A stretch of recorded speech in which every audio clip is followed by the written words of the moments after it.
The Rats in the Walls by H.P Lovecraft. On July 16th, 1923, I moved into Exham Priory after the last workman had finished his labours. The restoration had been a stupendous task, for little had remained of the deserted pile but a shell-like ruin. Yet because it had been the seat of my ancestors, I let no expense deter me. The place had not been inhabited since the reign of James I, when a tragedy of intensely hideous, though largely unexplained, nature had struck down the master, 5 of his children, and several servants, and driven forth under a cloud of suspicion and terror the 3rd son, my lineal progenitor, and the only survivor of the abhorred line. With this sole heir denounced as a murderer, the estate had reverted to the crown, nor had the accused man made any attempt to exculpate himself or regain his property. Shaken by some horror greater than that of conscience or the law, and expressing only a frantic wish to exclude the ancient edifice from his sight and memory, Walter de la Poer, 11th Baron, Exham, fled to Virginia and there founded the family which by the next century had become known as de la Poer. Exham Priory had remained untenanted, though later allotted to the estates of the Norris family, and much studied because of its peculiar composite architecture. An architecture involving Gothic towers resting on a Saxon or Romanesque substructure, whose foundation in turn was of a still earlier order or blend of orders, Roman and even Druidic or native Cymric, if legends speak truly. This foundation was a very singular thing, being merged on one side with the solid limestone of the precipice from whose brink the priory overlooked a desolate valley 3 miles west of the village of Anchester. Architects and antiquarians loved to examine this strange relic of forgotten centuries, but the country folk hated it. They had hated it hundreds of years before when my ancestors lived there, and they hated it now, with the moss and mould of abandonment on it. I had not been a day in Anchester before I knew I came of an accursed house. And this week workmen have blown up Exham Priory and are busy obliterating the traces of its foundations. During the war, our fortunes were extinguished and our whole existence changed by the burning of Carfax, our home on the banks of the James. My grandfather, advanced in years, had perished in that incendiary outrage, and with him the envelope that bound us all to the past. I can recall the fire today as I saw it then at the age of 7, with the Federal soldiers shouting, the women screaming, and the Negroes howling and praying. My father was in the army, defending Richmond, and after many formalities, my mother and I were passed through the lines to join him. When the war ended, we all moved north, whence my mother had come, and I grew to manhood, middle age, and ultimate wealth as a stolid Yankee. Neither my father nor I ever knew what our hereditary envelope had contained, and as I merged into the greyness of Massachusetts business life, I lost all interest in the mysteries which evidently lurked far back in my family tree. Had I suspected their nature, how gladly I would have left Exham Priory to its moss, bats, and cobwebs. My father died in 1904, but without any message to leave me, or to my only child, Alfred, a motherless boy of 10. It was this boy who reversed the order of family information, for although I could give him only jesting conjectures about the past, He wrote me of some very interesting ancestral legends when the late war took him to England in 1917 as an aviation officer. Apparently, the Delapours had a colourful and perhaps sinister history. For a friend of my son's, Captain Edward Norris of the Royal Flying Corps, dwelt near the family seat at Anchester and related some peasant superstitions which few novelists could equal for wildness and incredibility. Norris himself, of course, did not take them seriously, but they amused my son and made good materials for his letters to me. It was this legendary which definitely turned my attention to my transatlantic heritage and made me resolve to purchase and restore the family seat which Norris shrewd to Alfred in its picturesque desertion and offered to get for him at a surprisingly reasonable figure, since his own uncle was the present owner.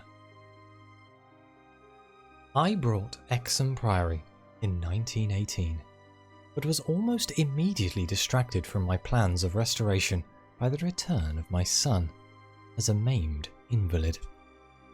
During the 2 years that he lived, I thought of nothing but his care, having even placed my business under the direction of partners.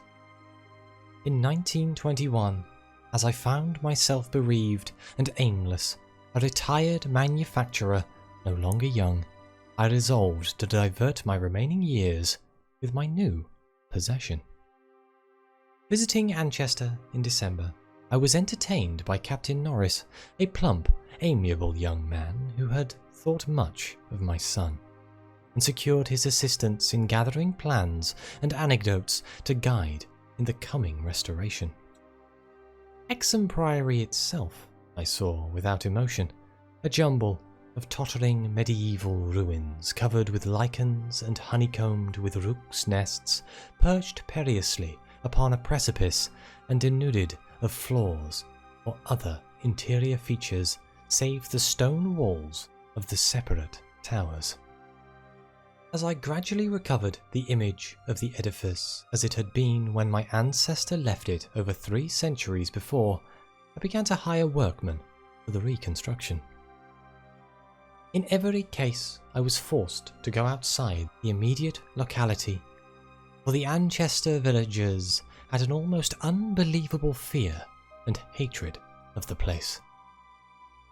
This sentiment was so great that it was sometimes communicated to the outside labourers, causing numerous desertions, whilst its scope appeared to include both the priory and its ancient family.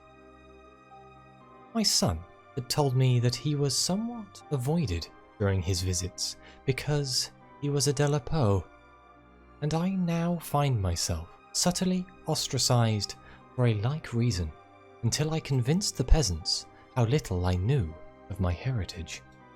Even then, they sullenly disliked me, so that I had to collect most of the village traditions through the mediation of Norris. What the people could not forget, perhaps, was that I had come to restore a symbol so abhorrent to them, for rationally or not, they viewed Exham Priory as nothing less than a haunt of fiends and werewolves. Piecing together the tales which Norris collected for me, and supplementing them with the accounts of several savants who had studied the ruins, I deducted that Exham Priory stood on the site of a prehistoric temple, a druidical or anti-druidical thing which must have been contemporary with Stonehenge. That indescribable rites had been celebrated there, few doubted, and there were unpleasant tales of the transference of these rites to the Selbely worship which the Romans had introduced. Inscriptions still visible in the subcellar bore much unmistakable letters as Div. Ops. Magna Mat, signs of the Magna Mater whose dark worship was once vainly forbidden to Roman citizens. Manchester had been the camp of the 3rd Augustan Legion, as many remains attest, and it was said that the temple Cybele was splendid and thronged with worshippers who performed nameless ceremonies at the bidding of the Phrygian priest. Tales added that the fall of the old religion did not end the orgies at the temple, but that the priests lived on in the new faith without real change. Likewise was it said that the rites did not vanish with the Roman power, and that certain among the Saxons added to what remained of the temple and gave it the essential outline it subsequently preserved, making it the centre of a cult feared through half of the Heptarchy. About 1000 AD, the place is mentioned in a chronicle as being a substantial stone priory, housing a strange and powerful monastic order and surrounded by extensive gardens which needed no walls to exclude a frightened populace. It was never destroyed by the Danes, though after the Norman conquest it must have declined tremendously, since there was no impediment when Henry III granted the site to my ancestor, Gilbert de la Pau, 1st Baron Exham, in 1261. Of my family before this date there is no evil report, but something strange must have happened then. In one chronicle there is a reference to a de la Pau as cursed of God in 1307, whilst village legendary had nothing but evil and frantic fear to tell of the castle that went up on the foundations of the old temple and priory. The fireside tales were of the most grisly description, all the ghastlier because of their frightened reticence and cloudy evasiveness. They represented my ancestors as a race of hereditary demons, beside whom Gilles de Retz and the Marquis de Sade would seem the veriest tyros, and hinted whisperingly at their responsibility for the occasional disappearance of villagers through several generations. The worst characters, apparently, were the barons and their direct heirs. At least, most was whispered about these. If of healthier inclinations, it was said an heir would early and mysteriously die to make way for another, more typical scion. There seemed to be an inner cult in the family, presided over by the head of the house, and sometimes closed, except to a few members. Temperament rather than ancestry was evidently the basis of this cult, for it was entered by several who married into the family. Lady Margaret Trevor from Cornwall, wife of Godfrey, the second son of the 5th Baron, became a favourite bane of children all over the countryside, for the demon heroine of a particularly horrible old ballad not yet extinct near the Welsh border. Preserved in balladry too, though not illustrating the same point, is the hideous tale of Lady Mary de la Pau, who shortly after her marriage to the Earl of Shrewsfield was killed by him and his mother, both of the slayers being absolved and blessed by the priest, to whom they confessed what they dared not repeat to the world. These myths and ballads, typical as they were of crude superstition, repelled me greatly. Their persistence and their application to so long a line of my ancestors were especially annoying, whilst the imputations of monstrous habits proved unpleasantly reminiscent of the one known scandal of my immediate forebears, the case of my cousin, young Randolph de la Pau of Carfax, who went among the Negroes and became a voodoo priest after he returned from the Mexican War. I was much less disturbed by the vaguer tales of wails and howlings in the barren, wind-swept valley beneath the limestone cliff, of the graveyard stenches after the spring rains, of the floundering, squealing white thing on which Sir John Clave's horse had trod one night in a lonely field, and of the servant who had gone mad at what he saw in the priory in the full light of day. These things were hackneyed spectral lore, and I was at the time a pronounced skeptic. The accounts of vanished peasants were less to be diminished, though not especially significant in view of medieval custom. Prying curiosity meant death, and more than one severed head had been publicly shewn on the bastions, now effaced around Exham Priory. A few of the tales were exceedingly picturesque, and made me wish I had learnt more of comparative mythology in my youth. There was, for instance, the belief that a legion of bat-winged devils kept a witch's sabbath each night at the priory, a legion whose sustenance might explain the disproportionate abundance of coarse vegetables harvested in the vast gardens. And most vivid of all, there was the dramatic epic of the rats, the scampering army of obscene vermin which had burst forth from the castle 3 months after the tragedy that doomed it to desertion.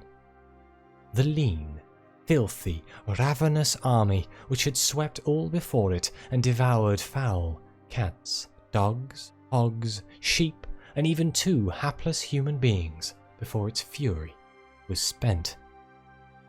Around that unforgettable rodent army, a whole separate cycle of myth revolves, for it scattered among the village homes and brought curses and horrors in its train. Such was the lore that assailed me as I pushed to completion, with an elderly obstinacy, the work of restoring my ancestral home. It must not be imagined for a moment that these tales formed my principal psychological environment. On the other hand, I was constantly praised and encouraged by Captain Norreys and the antiquarians who surrounded and aided me. When the task was done, over 2 years after its commencement, I viewed the great rooms, wainscoted walls, vaulted ceilings, mullioned windows, and broad staircases with a pride which fully compensated for the prodigious expense of the restoration. Every attribute of the Middle Ages was cunningly reproduced, and the new parts blended perfectly with the original walls and foundations. The seat of my fathers was complete, and I looked forward to redeeming the local fame of the line which ended in me. I would reside here permanently, and prove that a Delaporte, for I had adopted again the original spelling of the name, need not be a fiend. My comfort was perhaps augmented by the fact that although Exham Priory was medievally fitted, its interior was in truth wholly new and free from old vermin and old ghosts alike. As I have said, I moved in on July 16th, 1923. My household consisted of 7 servants and 9 cats, of which latter species I'm particularly fond. My eldest cat, Black Tom, was 7 years old and had come with me from my home in Bolton, Massachusetts. The others I had accumulated whilst living with Captain Norris's family during the restoration of the priory. For 5 days our routine proceeded with the utmost placidity, my time being spent mostly in the codification of old family data. I had now obtained some very circumstantial accounts of the final tragedy and flight of Walter de la Poer, which I conceived to be the probable contents of the hereditary paper lost in the fire at Carfax. It appeared that my ancestor was accused with much reason of having killed all the other members of his household except 4 servant confederates in their sleep, about 2 weeks after a shocking discovery which changed his whole demeanour, but which, except by implication, he disclosed to no one save perhaps the servants who assisted him and afterward fled beyond reach. This deliberate slaughter, which included a father, 3 brothers, and 2 sisters, was largely condoned by the villagers, and so slackly treated by the law that its perpetrator escaped honoured, unharmed, and undisguised to Virginia. The general whispered sentiment being that he had purged the land of an immemorial curse. What discovery had prompted an act so terrible, I could scarcely even conjecture. Walter de la Poer must have known for years the sinister tales about his family, so that this material could have given him no fresh impulse. Had he, then, witnessed some appalling ancient rite, or stumbled upon some frightful and revealing symbol in the priory or its vicinity? He was reputed to have been a shy, gentle youth in England. In Virginia, he seemed not so much hard or bitter as harassed and apprehensive.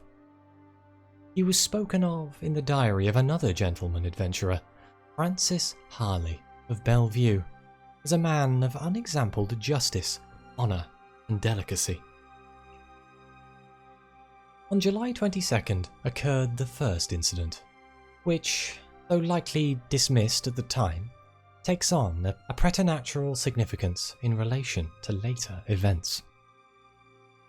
It was so simple as to be almost negligible, and could not possibly have been noticed under the circumstances, for it must have recalled that since I was in a building practically fresh and new except for the walls and surrounded by a well-balanced staff of servitors, apprehension would have been absurd despite the locality. What I afterward remembered is merely this, that my old black cat, whose moods I know so well, was undoubtedly alert and anxious to an extent wholly out of keeping with his natural character. He roved from room to room, restless and disturbed, and sniffed constantly about the walls which formed part of the old Gothic structure. I realised how tried this sounds, like the inevitable dog in the ghost story, which always growls before his master sees the sheeted figure, yet I cannot consistently suppress it. The following day, a servant complained of restlessness among all the cats in the house. He came to me in my study, a lofty west room on the 2nd floor, with groined arches, black oak panelling, and a triple Gothic window overlooking the limestone cliff and desolate valley.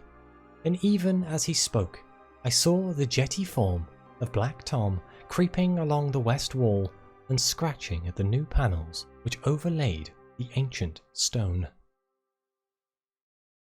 I told the man there must be some singular odour or emanation from the old stonework, imperceptible to human senses, but affecting the delicate organs of cats even through the new woodwork. This I truly believed, and when the fellow suggested the presence of mice or rats, I mentioned that there had been no rats there for 300 years, and that even the field mice of the surrounding country could hardly be found in these high walls, where they had never been known to stray. That afternoon I called on Captain Norris, and he assured me that it would be quite incredible for field mice to infest the priory in such a sudden and unprecedented fashion. That night, dispensing as usual with a valet, I retired in the west tower chamber, which I had chosen as my own, reached from the study by a stone staircase and a short gallery, the former partially ancient, the latter entirely restored. This room was circular, very high, and without wainscoting, being hung with arras which I had myself chosen in London. Seeing that Black Tom was with me, I shut the heavy Gothic door and retired by the light of the electric bulbs which so cleverly counterfeited candles, finally switching off the light and sinking on the carved and canopied four-poster with the venerable cat in his accustomed place across my feet. I did not draw the curtains, but gazed out of the narrow north window which I faced. There was a suspicion of aurora in the sky, and the delicate traceries of the window were pleasantly silhouetted. At some time I must have fallen quietly asleep, for I recall a distinct sense of leaving strange dreams when the cat started violently from his placid position. I saw him in the faint auroral glow, head strained forward, 4 feet on my ankles, and hind feet stretched behind. He was looking intensely at a point on the wall somewhat west of the window, at a point which to my eye had nothing to mark it, but towards which all my attention was now directed. As I watched, I knew that Black Tom was not vainly excited. Whether the arrows actually moved, I cannot say. I think it did, very slightly. But what I can swear to is that behind it I heard a low, distinct scurrying as of rats or mice.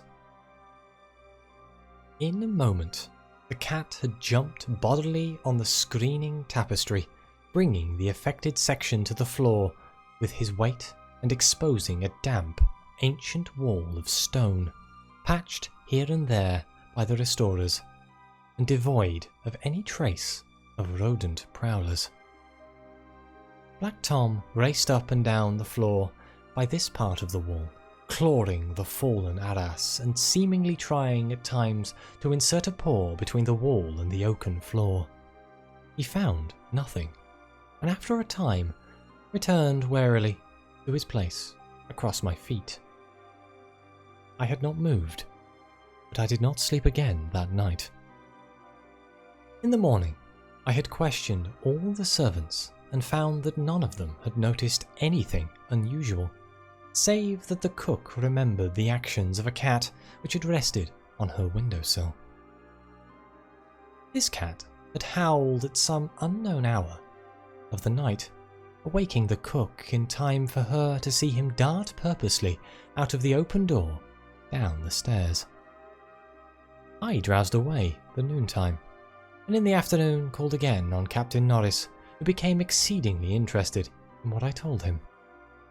The odd incidents, so slight yet so curious, appealed to his sense of the picturesque, and elicited from him a number of reminiscences of local ghostly lore. We were genuinely perplexed at the presence of rats, and Norris lent me some traps and Paris green, which I had the servants place in strategic localities when I returned. I retired early, being very sleepy, but was harassed by dreams of the most horrible sort.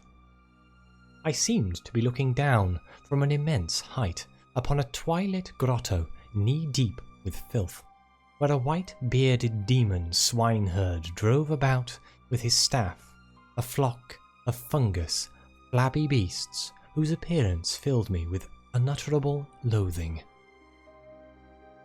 Then, as the swineherd paused and nodded over his task, a mighty swarm of rats raised down on the stinking abyss and fell to devouring beasts and man alike.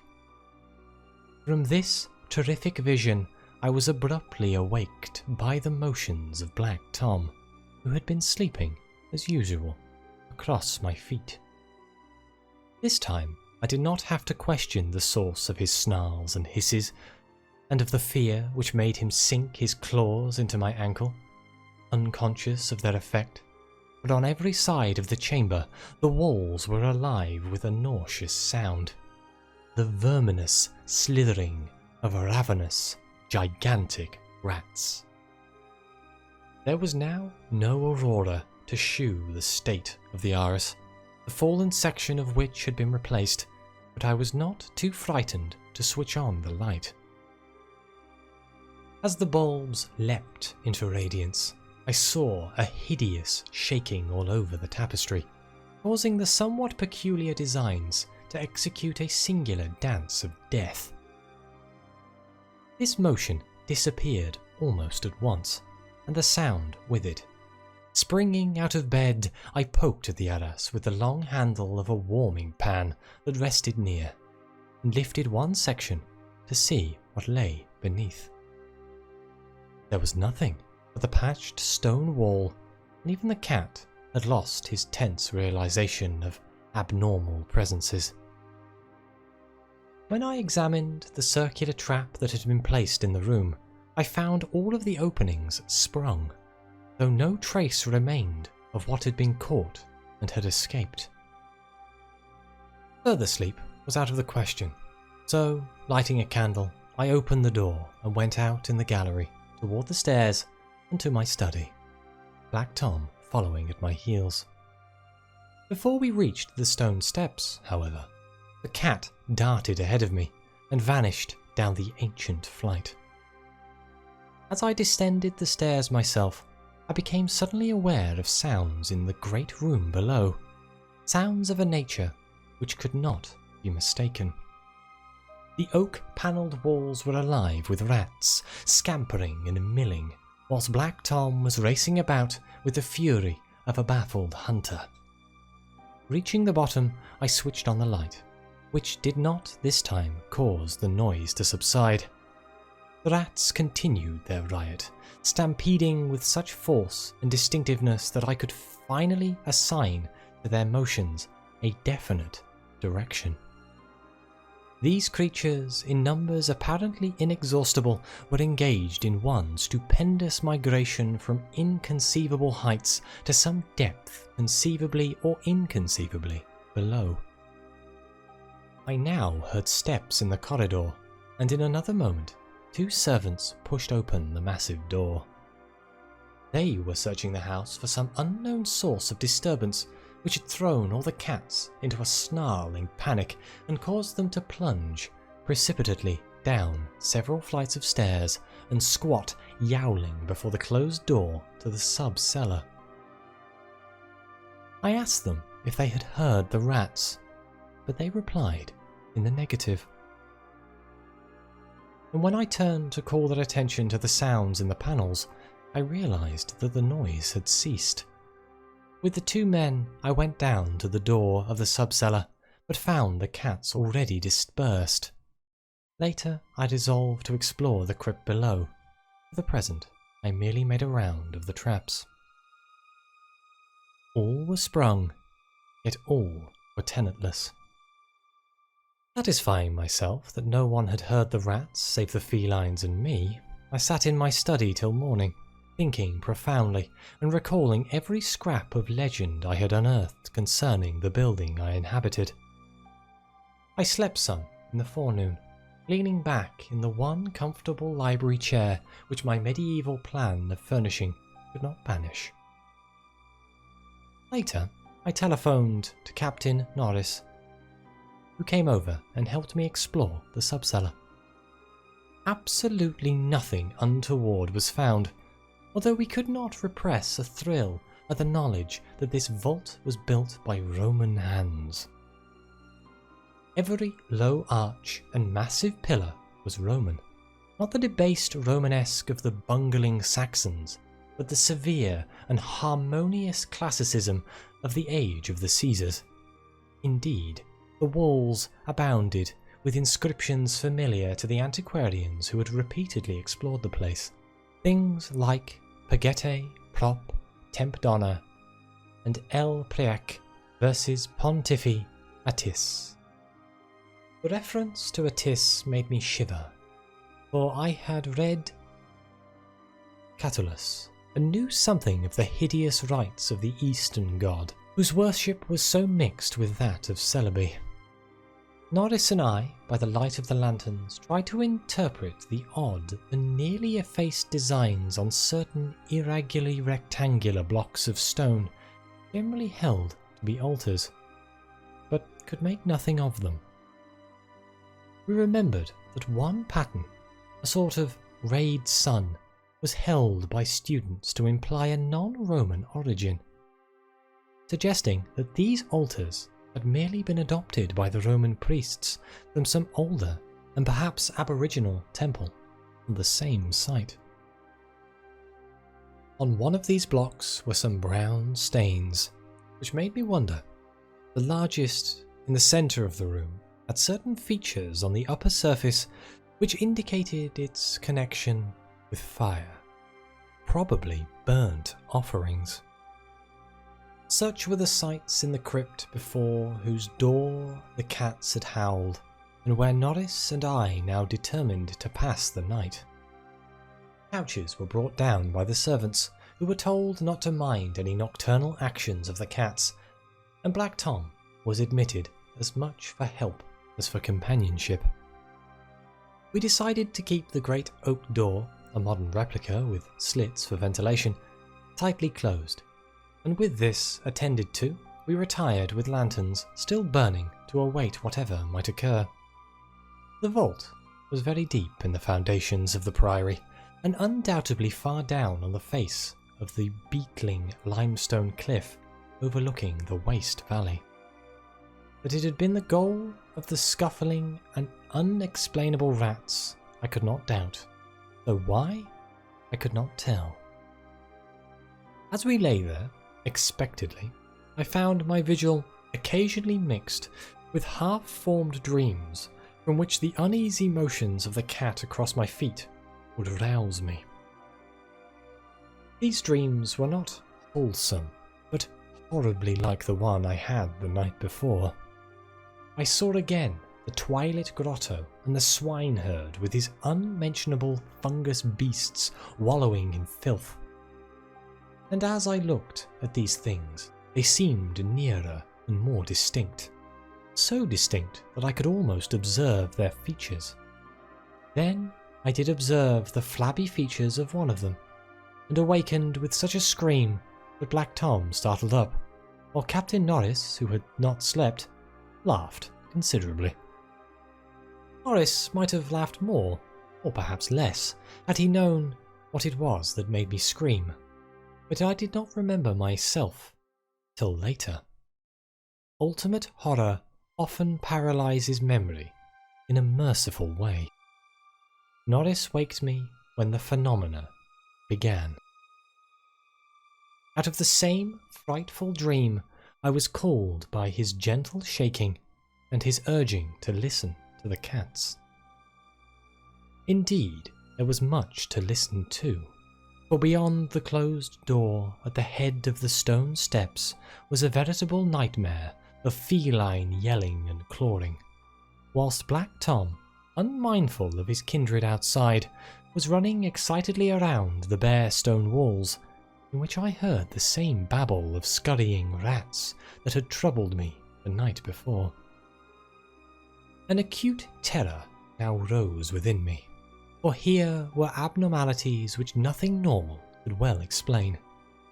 These rats, if not the creatures of a madness which I shared with the cats alone, must be burrowing and sliding in Roman walls I had thought to be of solid limestone blocks, unless perhaps the action of water through more than 17 centuries had eaten winding tunnels which rodent bodies had worn clear and ample. But even so, the spectral horror was no less. For if these were living vermin, why did not Norris hear their disgusting commotion? Why did he urge me to watch Black Tom and listen to the cats outside? And why did he guess wildly and vaguely at what could have aroused them? By the time I had managed to tell him as rationally as I could what I thought I was hearing, my ears gave me the last fading impression of the scurrying which had retreated still downward, far underneath the deepest of sub-cellars, till it seemed as if the whole cliff below were riddled with questing rats. Norris was not as sceptical as I had anticipated, but instead seemed profoundly moved.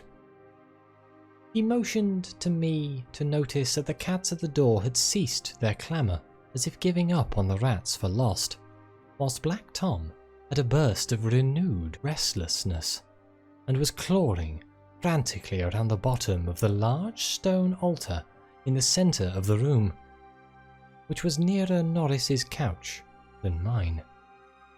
My fear of the unknown was at this point very great. Something astounding had occurred, and I saw that Captain Norris, a younger, stouter, and presumably more natural materialistic man, was affected fully as much as myself, perhaps because of his lifelong and intimate familiarity with local legend. We could for the moment do nothing but watch the old black cat as he poured with decreasing fervour at the base of the altar, occasionally looking up and mewing to me in that persuasive manner which he used when he wished me to perform some favour for him. Norris now took a lantern close to the altar and examined the place where Black Tom was pouring, silently kneeling and scraping away the lichen of centuries which joined the massive pre-Roman block to the tessellated floor. He did not find anything, and I was about to abandon his effort when I noticed a trivial circumstance which made me shudder, even though it implied nothing more than I had already imagined. I told him of it, and we both looked at its almost imperceptible manifestation with the fixedness of fascinated discovery and acknowledgement. It was only this, that the flame of the lantern set down near the altar was slightly but certainly flickering from a draught of air which it had not before received, and which came indubitably from the crevice between floor and altar where Norris was scraping away the lichens. We spent the rest of the night in the brilliantly lighted study, nervously discussing what we should do next. The discovery that some vault deeper than the deepest known masonry of the Romans underlay this accursed pile, some vault unsuspected by the curious antiquarians of 3 centuries, would have been sufficient to excite us without any background of the sinister. As it was, the fascination became twofold, and we paused in doubt whether to abandon our search and quit the priory forever in superstitious caution, or to gratify our sense of adventure and brave whatever horrors might await us in the unknown depths. By morning, we had compromised and decided to go to London to gather a group of archaeologists and scientific men fit to cope with the mystery. It should be mentioned that before leaving the subcellar, we had vainly tried to move the central altar, which we now recognised as the gate to a new pit of nameless fear. What secret would open the gate? Wiser men than we would have to find. During many days in London, Captain Norris and I presented our facts, conjectures and legendary anecdotes to 5 eminent authorities, all men who could be trusted to respect any family disclosures which future explorations might develop. We found most of them little disposed to scoff, but instead intensely interested and sincerely sympathetic. It is hardly necessary to name them all, but I may say that they included Sir William Brinton, whose excavations in the Trode excited most of the world in their day. As we all took the train for Anchester, I felt myself poised on the brink of frightful revelations, a sensation symbolized by the air of mourning among the many Americans at the unexpected death of the President on the other side of the world. On the evening of August 7th, we reached Exham Priory, where the servants assured me that nothing unusual had occurred. The cats, even old Black Tom, had been perfectly placid, and not a trap in the house had been sprung. We were to begin exploring on the following day, awaiting which I assigned well-appointed rooms to all my guests. I myself retired in my own tower chamber, with Black Tom across my feet. Sleep came quickly, but hideous dreams assailed me. There was a vision of a Roman feast, like that of Trimalchio, with a horror in a covered platter. Then came that damnable recurrent thing about the swineherd and his filthy drove in the twilit grotto. Yet when I awoke, it was full daylight, with normal sounds in the house below. The rats, living or spectral, had not troubled me, and Black Tom was quietly asleep. On going down, I found that the same tranquillity had prevailed elsewhere, a condition which one of the assembled savants, a fellow named Thornton, devoted to the psychic, rather absurdly laid to the fact that I had now been shown the thing which certain forces had wished to shew me. All was now ready at 11 a.m. Our entire group of 7 men, bearing powerful electric searchlights and implements of excavation, went down to the subcellar and bolted the door behind us. Black Tom was with us, for the investigators found no occasion to despise his excitability, and were indeed anxious that he might be present in case of obscure rodent manifestations. We noted the Roman inscriptions and unknown altar designs only briefly. The 3 of the savants had already seen them, and all knew their characteristics. Prime attention was paid to the momentous central altar, and within an hour Sir William Brinton had caused it to tilt backwards, balanced by some unknown species of counterweight. There now lay revealed such a horror as would have overwhelmed us had we not been prepared. Though a nearly square opening in the tiled floor, sprawling on a flight of stone steps so prestigiously worn that it was little more than an inclined plane at the centre, was a ghastly array of human or semi-human bones. Those which retained their collocation as skeletons shewed attitudes of panic, fear, and overall were the marks of rodent gnawing. The skulls denoted nothing short of utter idiocy, cretinism, or primitive semi-apedom. Above the hellishly littered steps arched a descending passage seemingly chiselled from the solid rock and conducting a current of air. This current was not a sudden and noxious rush, as from a closed vault, but a cool breeze with something of freshness in it. We did not pause long, but shiveringly began to clear a passage down the steps. It was then that Sir William, examining the hewn walls, made the odd observation that the passage, according to the direction of the strokes, must have been chiselled from beneath. I must be very deliberate now, and choose my words. After ploughing down a few steps amidst the gnawed bones, we saw that there was a light ahead. Not any mystic phosphorescence, but a filtered daylight, which could not come except from unknown fissures in the cliff that overlooked the waste valley. That such fissures had escaped notice from outside was hardly remarkable, for not only is the valley wholly uninhabited, but the cliff is so high and beetling that only an aeronaut could study its face in detail. A few steps more, and our breaths were literally snatched from us by what we saw. So literally that Thornton, the psychic investigator, actually fainted in the arms of the dazed man who stood behind him.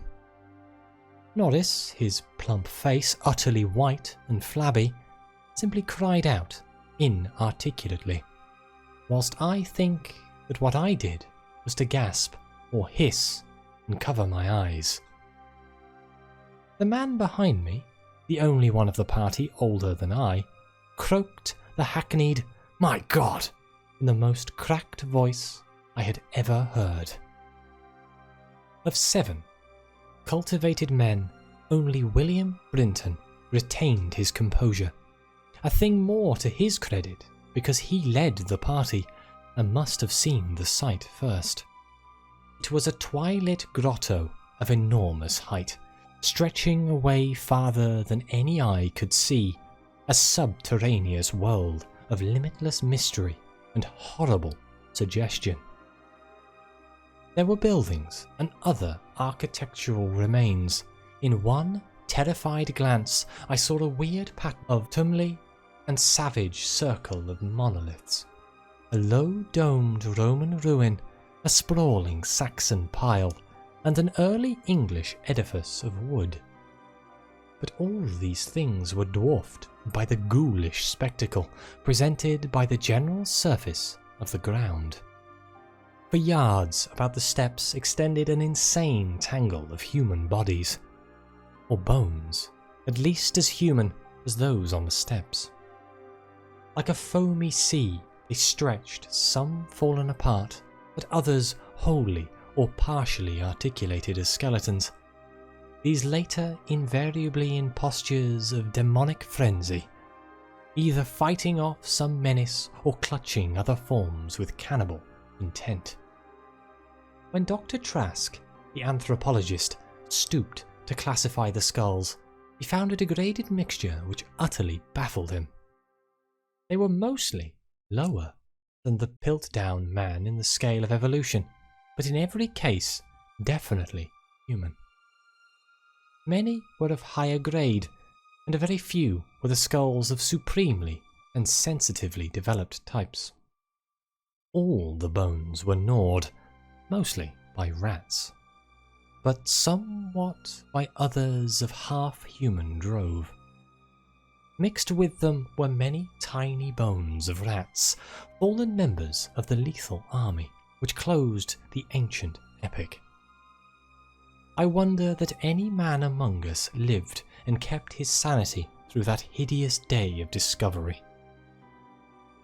Not Hoffman or Huysmans could conceive a scene more wildly incredible, more frenetically repellent, or more gothically grotesque than the twilit grotto through which we 7 staggered, each stumbling on revelation after revelation, and trying to keep for the nonce from thinking of the events which must have taken place there 300 years, or 1,000, or 2,000, or 10,000 years ago. It was the antechamber of hell, and poor Thornton fainted again when Trask told him that some of the skeleton things must have descended as quadrupeds through the last 20 or more generations. Horror piled on horror as we began to interpret the architectural remains. The quadruped things, with their occasional recruits from the biped class, had been kept in stone pens out of which they must have broken in their last delirium of hunger or rat fear. There had been great herds of them, evidently fattened on the coarse vegetables whose remains could be found as a sort of poisonous ensilage at the bottom of huge stone bins older than Rome. I knew now why my ancestors had such excessive gardens. Would to heaven I could forget the purpose of the herds. I did not have to ask. Sir William, standing with his searchlight in the Roman ruin, translated aloud the most shocking ritual I have ever known, and told of the diet of the antediluvian cult which the priests of Celebi found and mingled with their own. Norris, used as he was to the trenches, could not walk straight when he came out of the English building. It was a butcher shop and kitchen. He had expected that, but it was too much to see familiar English implements in such a place and to read familiar English graffiti there, some as recent as 1610. I could not go in that building. at buildings whose demon activities were stopped only by the dagger of my ancestor, Walter de la Poer. What I did venture to enter was the low Saxon building, whose oaken door had fallen, and there I found a terrible row of 10 stone cells with rusty bars. 3 had tenants, all skeletons of high grade, and on the bony forefinger of one I found a seal ring with my own coat of arms. Sir William found a vault with far older cells below the Roman chapel, but these cells were empty. Below them was a low crypt with cases of formally arranged bones, some of them bearing terrible parallel inscriptions carved in Latin, Greek, and the tongue of Phrygia. Meanwhile, Dr. Trask had opened one of the prehistoric tumuli and brought to light skulls which were slightly more human than a gorilla's and which bore indescribable ideographic carvings. Through all this horror, my cat stalked unperturbed. Once I saw him monstrously perched atop a mountain of bones and wondered at the secrets that might lie behind his yellow eyes.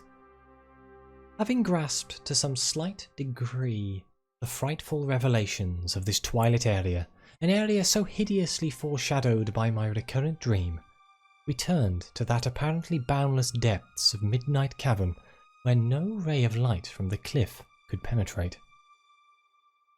We shall never know what sightless Stygian worlds yawn beyond the little distance we went, for it was decided that such secrets are not good for mankind.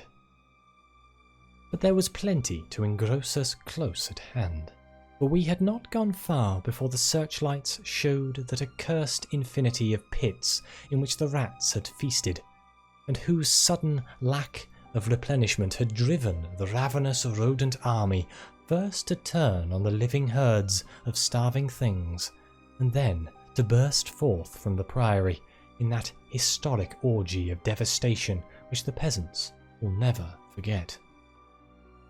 God, those carrion black pits of sawed, picked bones and open skulls. Those nightmare chasms choked with the pithecanthropoid, Celtic, Roman and English bones of countless unhallowed centuries. Some of them were full, and none can say how deep they had once been. Others were still bottomless to our searchlights, and peopled by unnameable fancies. What, I thought, of the hapless rats that stumbled into such traps amidst the blackness of their quest in grisly Tartarus? Once my foot slipped near a horribly yawning brink, and I had a moment of ecstatic fear. I must have been musing a long time. I could not see any of the party but the plump Captain Norris.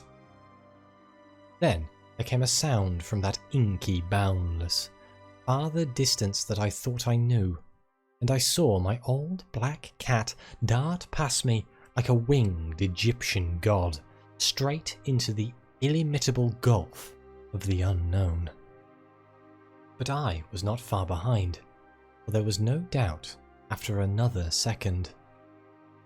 It was the eldritch scurrying of those fiend-born rats, always questing for new horrors, and determined to lead me on even unto these grinning caverns of Earth's centre, where Nyarlathotep, the mad, faceless god, howls blindly to the piping of 2 amorphous idiot flute players. My searchlight expired, but I still ran. I heard voices and yowls and echoes, but above there gently rose that imperious, insidious scurrying, gently rising as a stiff, bloated corpse gently rises above an oily river that flows under endless onyx bridges to a black, putrid sea. Something bumped into me. Something soft and plump. Must have been the rats. The vicious, gelatinous, ravenous army that feast on the dead and the living. Why shouldn't rats eat a Delapour as a Delapour eats forbidden things? The war ate my boy. Damn them all. And the Yanks ate Carfax with flames and burnt grandsire Delapour and the secret. No, no, I tell you, I am not that demon swineherd in the twilit grotto. It was not Edward Norris's fat face on that flabby, fungus thing. Who says I am a Delapour? He lived, but my boy died. Shall a Norris hold the lands of a Delapour? It's voodoo, I tell you. That spotted snake. Curse you, Thornton, I'll teach you to faint at what my family do. Sblood, thou stinkard, I learn ye how to gust. Worldly, swanky, methyliki wus. Magna mater, atis. Dia ad acathads ad adan. Angus bastanachot. Dohlas ot agus liatsa. Ungl. This is what they say I said when they found me in the blackness after 3 hours, found me crouching in the blackness over the plump, half-eaten body of Captain Norris, with my own cat leaping and tearing at my throat. Now they have blown up exemplarily, taken my Black Tom away from me, and shut me into this barred room at Hanwell, with fearful whispers about my hereditary and experiences. Thornton is in the next room, but they prevent me from talking to him. They are trying to suppress most of the facts concerning the Priory. When I speak of poor Norris, they accuse me of a hideous thing, but they must know that I did not do it. They must know it was the rats, the slithering, scurrying rats whose scampering will never let me sleep. The demon rats that race behind the padding in this room and beckon me down to greater horrors than I have ever known. The rats they can never hear. The rats in the walls.